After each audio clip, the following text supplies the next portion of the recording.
রাজ্যের রাজনীতিতে প্রতিপক্ষ রাজনৈতিক দলগুলোর মধ্যে সংঘর্ষ নতুন কোনো ঘটনা নয়। বিভিন্ন সময় এমন ঘটনা ঘটেছে আর যার জেরে ছড়িয়েছে উত্তেজনা। এই প্রতিবেদনে তেমনই একটি ঘটনা তুলে ধরা হবে।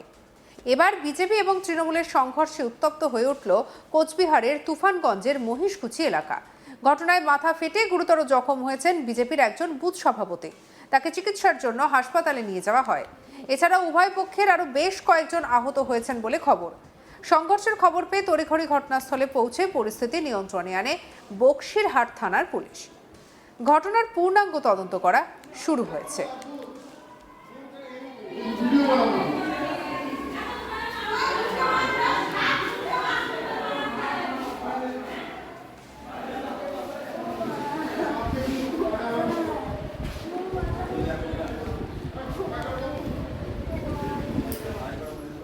বিজেপির আহত বুথ সভাপতি শঙ্কর বর্মন কি বলছেন, শুনবো তার কথা।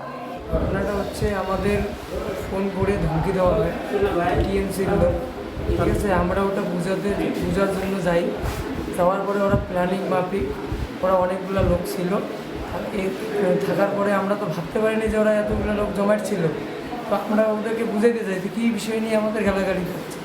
তো আমরা তো কোনো তো ওদেরকে কোনো টর্চারিং করিনি বা কোনো অন্যায় করিনি, গালি দিবি কেন এইভাবে বলার পর আর কোনো কথা নেই। লাঠি উঠে একদম লাঠি লাগায়, লোহা লাগানো আছে, প্যারেক লাগানো, সেই লাঠি দিয়ে মারধর আমাদের গাড়ি ভাঙচুর করছে, মারধর করছে। আমরা অল্প কয়েকজন লোক গেছি, 7 থেকে 8 জন লোক যে বোঝানোর জন্য। আমরা কোনো মারপিট করতে যাইনি, শুধু বোঝাবার জন্য গেছি। কতজন আক্রান্ত হয়েছে?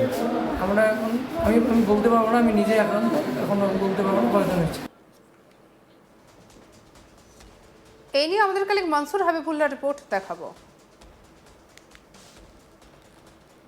তৃণমূল বিজেপি সংঘর্ষে উত্তাল হয়ে উঠল তুফানগঞ্জের মহিষকুচির ঘটনা। দুই পক্ষের সংঘর্ষে আহত হয়েছে বিজেপি বুথ সভাপতি সহ একাধিক। বিজেপির দাবি, তৃণমূল দুষ্কৃতীদের আক্রমণের ঘটনার জেরে এই ঘটনা ঘটে। বিজেপি বুথ সভাপতির মাথায় লোহার পেরেক গাঁথা লাঠি দিয়ে মারধর করা হয়। তাকে হাসপাতালে মাথার মাথা ফেটে যায় এবং তাকে হাসপাতালে ভর্তি করা হয়েছে। তো বর্তমানে সে চিকিৎসাধীন অবস্থায় রয়েছে। ঘটনার খবর পেয়ে বক্সিরহাট থানার পুলিশ ঘটনাস্থলে এসে পৌঁছায় এবং পরিস্থিতি নিয়ন্ত্রণে নিয়ে আসে। বিজেপি সূত্রের দাবি, বিজেপি বুথ সভাপতি দাবি করেছেন যে বেশ কিছুদিন ধরে তৃণমূলের আশ্রিত দুষ্কৃতীরা তাদেরকে ফোনে ধমকি দিচ্ছিল, বারবার হুমকি দিচ্ছিল। সেই কারণেই তাদেরকে বোঝানোর উদ্দেশ্যে গুটি কয়েক 5-7 জনের একটি দল পৌঁছান। সেই সময় আচমকা তাদের উপর আক্রমণ করা হয় এবং তাদেরকে লাঠি, যে বাঁশের লাঠি ছিল তার লাঠির মধ্যে লোহার পেরেক গুজে মারধর করা হয়, যাতে তারা জখম হয়। বুথ সভাপতি সহ বেশ কয়েকজন আহত হয়েছেন।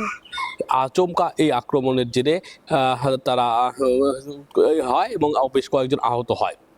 যদিও তৃণমূল সূত্রের দাবি, তারা এই আক্রমণের ঘটনা অস্বীকার করেছেন, বরং তারা দাবি করেছেন যে ওই বিজেপি বুথ সভাপতির নেতৃত্বেই রাত্রেবেলা তাদের উপর কর্মী সমর্থকদের উপর আক্রমণ করা হয়েছে এবং গ্রামবাসীরা সেক্ষেত্রে অনেকেই প্রতিরোধ গড়ে তুলেছে। তুফানগঞ্জের এই ঘটনা আবারও রাজনৈতিক হিংসার ঘটনা কিন্তু সামনে নিয়ে এলো। পশ্চিমবঙ্গে ক্ষমতার পালাবদল হয়েছে। ক্ষমতার পালাবদল হয়ে শ্যামাপ্রসাদ মুখার্জির জন্মভূমিতে প্রথমবারের জন্য বিজেপি ক্ষমতায় এসেছে। আর বিজেপি ক্ষমতায় আসার পরে কিন্তু সিন্ডিকেট রাজ, তোলাবাজি সহ বিভিন্ন কার্যক্রমে রোধ লাগিয়েছে। যদিও একাধিক জায়গা থেকে তারপরে মানুষের মধ্যে তারা আশ্বাস দিয়েছিল যে নির্বাচনী প্রচারের সময় বিজেপি যে মানুষের মধ্যে ভয় আউট হবে এবং ভরসা ইন হবে। সাধারণ মানুষ নির্বিঘ্নে তাদের মনের কথা খুলে বলতে পারবে।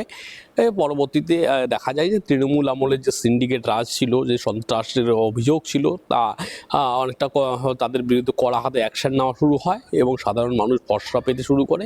এবং কাটমানি টাকা, যে বাংলা আবাস যোজনার পক্ষ থেকে যে কাটমানি তোলা হয়েছিল, সেই কাটমানির টাকা ফেরত দেওয়ার দাবিতে কিন্তু বুথে বুথে আন্দোলন শুরু হয়। কোচবিহার থেকে কাকদ্বীপ তৃণমূল নেতাকর্মীদের বাড়িতে ঘিরে কিন্তু বিক্ষোভ স্লোগান হতেই থাকে এবং একাধিকবার জায়গায় আমরা আজ তকে দেখিয়েছি যে তৃণমূল কংগ্রেসের নেতারা কিন্তু কাটমানির টাকা ফেরত দিচ্ছেন। কোথাও কাটমানির টাকা ফেরতের দাবিতে ডিম থেরাপিরও অভিযোগ উঠছিল, কিন্তু ক্ষমতা যত পরিবর্তন হচ্ছে এখন কিন্তু বিজেপি নেতাকর্মীদের মধ্যেও কিন্তু সেই তৃণমূলের এই স্বভাব আসছে বলে জানা যাচ্ছে। একাধিক জায়গা থেকে অভিযোগ উঠছে যে তৃণমূলের মতো করে বিজেপিও এখন কাটমানি তুলতে ব্যস্ত।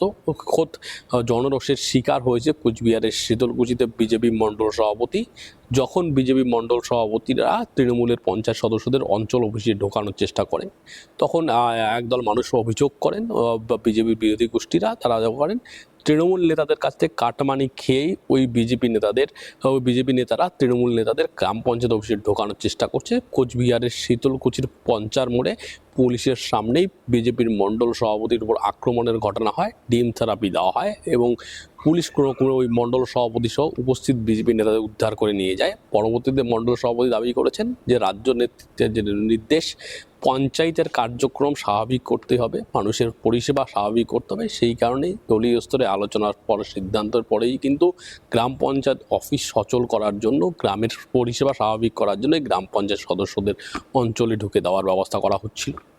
যদিও বিরোধী পক্ষের অভিযোগ ছিল যে ওই তৃণমূলের পঞ্চায়েত সদস্যরা দীর্ঘদিন ধরে বিজেপি কর্মীদের ওপর অত্যাচার চালিয়েছে, গ্রামবাসীদের ওপর অত্যাচার চালিয়েছে।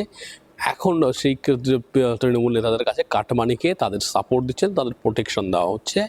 একাধিক জায়গায় শীতলকুচি, দিনহাটা সহ কোচবিহারের বিভিন্ন জায়গা থেকে কিন্তু বিজেপি নেতাদের কাছ বিরুদ্ধে এখন প্রোটেকশন মানি নেওয়ার অভিযোগ উঠছে। যারা অভিযোগ উঠছে যে তৃণমূল নেতারা যারা কাটমানি খেয়েছে তাদের কাছে মোটা অঙ্কের টাকা নিয়ে তাদেরকে প্রোটেকশন দেওয়ার কথা উঠছে। যদিও বিজেপি বারবার এই অভিযোগগুলো অস্বীকার করেছে। ইতিমধ্যেই কিন্তু রাজ্য জুড়ে একাধিক বিজেপি নেতাকে বহিষ্কার করেছে তাদের রাজ্য নেতৃত্ব এবং শোকজ করা হয়েছে একাধিক বিজেপি নেতাদের কারোর বিরুদ্ধে তোলাবাজি এবং দলীয় শৃঙ্খলা ভঙ্গের অভিযোগ উঠেছে।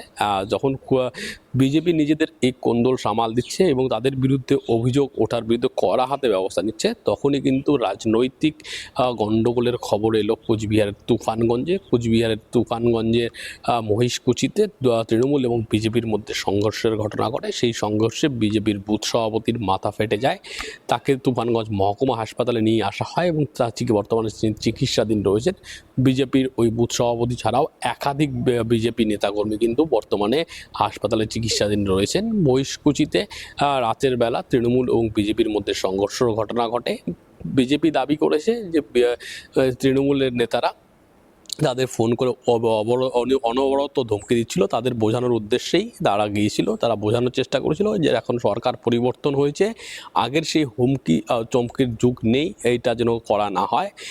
তখনই তাদের উপর অতর্কিত আক্রমণ করা হয়, বাঁশের লাঠির উপর লোহার পেরেক গেঁথে আক্রমণ করা হয় বুথ সভাপতিকে এবং বুথ সভাপতির মাথা ফেটে যায়। যদিও তৃণমূল কংগ্রেস আক্রমণের ঘটনার অভিযোগ অস্বীকার করেছে, পাল্টা বিজেপির বিরুদ্ধেই তাদের নেতাকর্মীদের উপর আক্রমণের ঘটনা ঘটেছে এবং তাতে গ্রামবাসীরা প্রতিরোধ গড়ে তুলেছে বলে তৃণমূলের একাংশ দাবি করেছে। সঙ্গে রাখুন আজ তাক বাংলাকে সাবস্ক্রাইব করতে ভুলবেন না।